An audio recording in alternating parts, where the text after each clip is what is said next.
Hi there folks, it's Prepper Al here again, and I actually recorded this video earlier over in the graveyard, but it was a bit too windy and it just turned out terrible.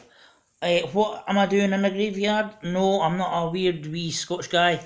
I was actually using it as a backdrop for a topic that is going to shock a lot of people, but when you do the research for yourself and think about the bigger picture, you're going to be a little bit shocked. I was going to talk about death rates in the UK and a grid down shit hits the fan situation. Basically, when an event happens that's got to create the SHTF situation, it could be anything. Whatever, nuclear war, EMP, Brexit, but the event itself could be instantaneous or very short over a 2-3 week period, medium over a few months, or a long term over a couple of years. But the end result is still grid down. No gas, no electricity, no communications, no water, no government information getting to the people. And you might be wondering, what am I playing on my TV? It's actually the 1978 version of Dawn of the Dead, and it's a zombie film. No, I'm not saying the event is going to be a zombie apocalypse. What I am saying is that this is a classic example of a medium to long term situation. So the event is the zombies.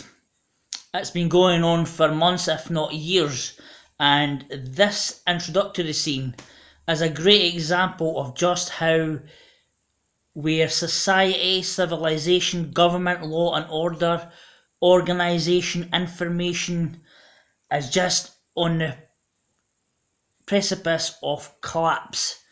You know, it's all just going to implode on itself.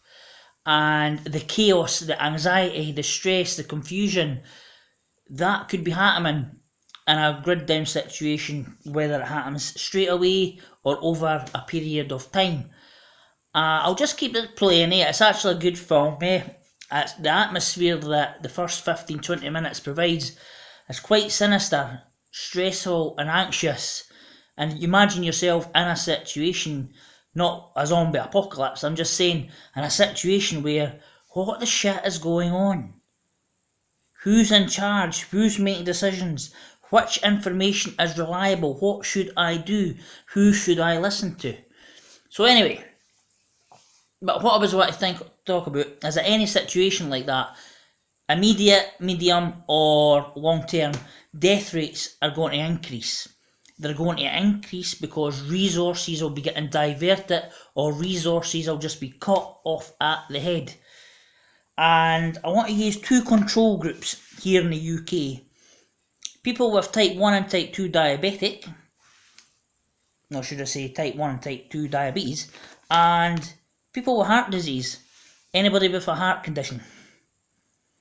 What do these two groups have in common? You know what? They both rely on medication to keep their condition under control and or keep them alive. What happens if that medicine runs out? What happens if that medicine is not being produced or not being produced in large quantities in this country? Or the surplus isn't getting imported? Or if there's a fuel shortage and the said medicine can't get transported around the country to wherever it's needed? Well, basically, these people are pretty much dead. At some point, their own supply is going to run out, and if they can't get another prescription supplies from the local chemist from delivered to their door, or they collect it, whatever, at some point they're going to suffer the side effects of not having that medication. They're going to suffer withdrawal symptoms, and their condition, the symptoms of that condition, is going to start to kick in, and then They're going to die. So, diabetes, type 1 and type 2. The majority of people who have diabetes in the UK are type 2. People with diabetes, it's 1 in 16 of the population. That's 6% of the population as a whole, which is a bare minimum 4 million people. However, it is estimated that anything from 500,000 up to 1 million people is undiagnosed. So let's round that off to at least 5. 5 million people who all rely on medications such as metformin, gliptins, prandial glucose regulators, glitazones, incretin mimetics, SGLT2 inhibitors. That's for type 2 people. Type 1s, they need daily insulin injections or the insulin pump, and through their diet they have to maintain a blood glucose at the right level. And I know a few people with type 1 and type 2 diabetes, and you know what? It is hard work. That is a hard disease to control and monitor. Just imagine if those medicines are done. So that's 5 million people, diabetes type 2, just as one control group. Another control group, as I said, was heart disease. So here's some statistics. And both statistics I've used the NHS, British Heart Foundation, Diabetes UK. I did this research a number of years ago for a college course that I was on, so I've just double checked them and I've just updated them anyway. But anyway, so 25% of all deaths in the UK in any given year is heart disease or heart disease related. And that amounts to about 160,000 deaths a year.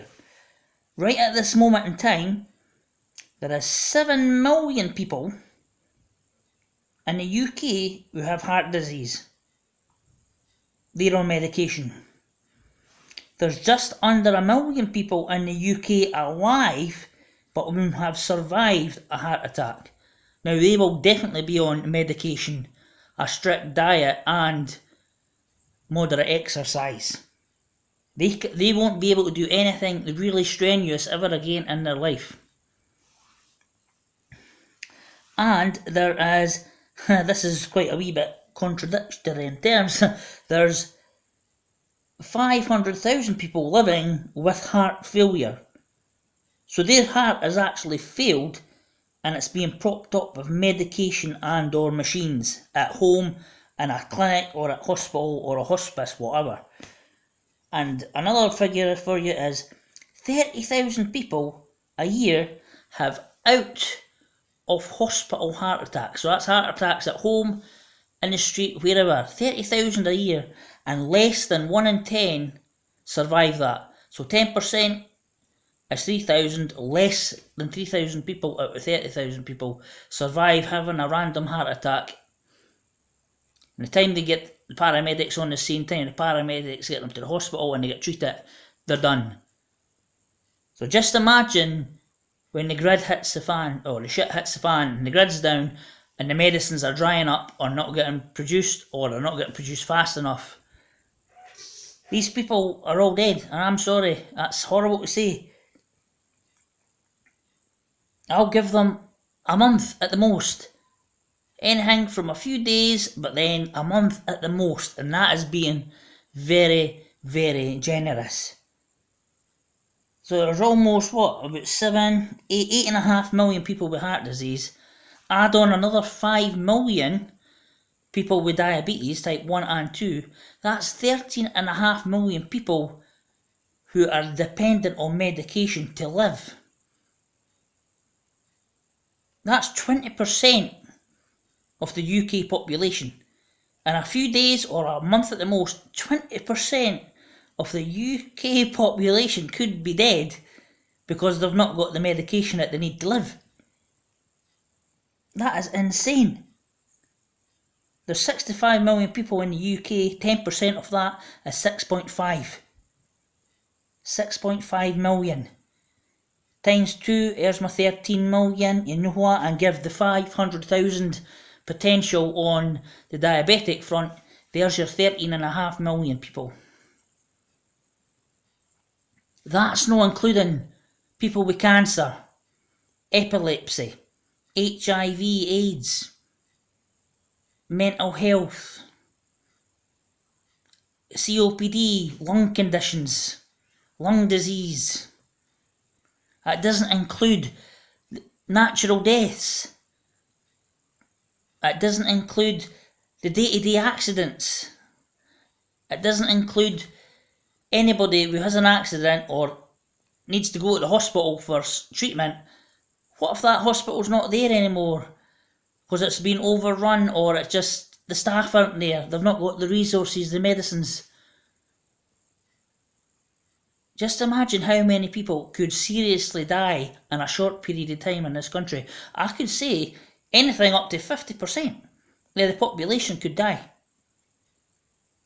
in a shit hits the fan situation over a short period of time. A month, a couple of months. If the NHS is already on a shoestring budget and stretched right now, if it's not getting the resources, oh my god, what's going to happen? Brexit is happening right now. Hospitals, clinics, doctors, they're all stockpiling. And yes, they are. They're stockpiling resources. The amount of people who could die in a shit hits the fan situation is ridiculous. And people with any medical conditions, people who have family or friends, wives, husbands, children, you need to think about how to get a surplus of medication for that said person that's got to last them as long as you can. As long as that medicine can last them. That is insane. What are you going to do? How are you going to prepare for that? I honestly do not know. You used to get prescriptions that would last you 2-3 months at a time. The NHS, chemists, they don't do that anymore. Doctors don't prescribe months and months upon prescription medication.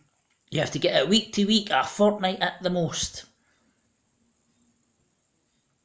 So if the shit was to hit the fan right now and you've got a week's worth of insulin, then what are you doing after a week? So check out Dawn of the Dead 1978 extra long version just for the initial 15 minutes or so when society's just breaking down, the confusion, the chaos, the fear, the stress, the anxiety, and the death rate just climbing and climbing and climbing and climbing. And I'm just applying a grid down situation to people who need medication. What happens if you cannot get that medication? Now that is just 2 control groups, 20% of the population. It doesn't include all the murders, etc. Now just food for thought, folks. That's a heavy conversation, heavy scenario. But just think about all the people in the UK who are dependent on medication. It boggles the mind. I've just done 2 control groups, and that's 20% of the population. Now all these people aren't just sitting around living off medication. They work. They work in frontline places like they are doctors, they're chemists, they are everybody. And when they die, they take the skills away with them. Can you see how the collapse happens? Can you see how society can implode? 13.5 million people dying over a short period of time. Our economy could easily collapse if that was just the single factors. No food, no fuel, no medicine. People dead. Right, I'm running out of time, folks, so just food for thought. Get prepping, find out what you need, and get stockpiling for whatever the situation is. Prepper Al here, thank you, bye bye.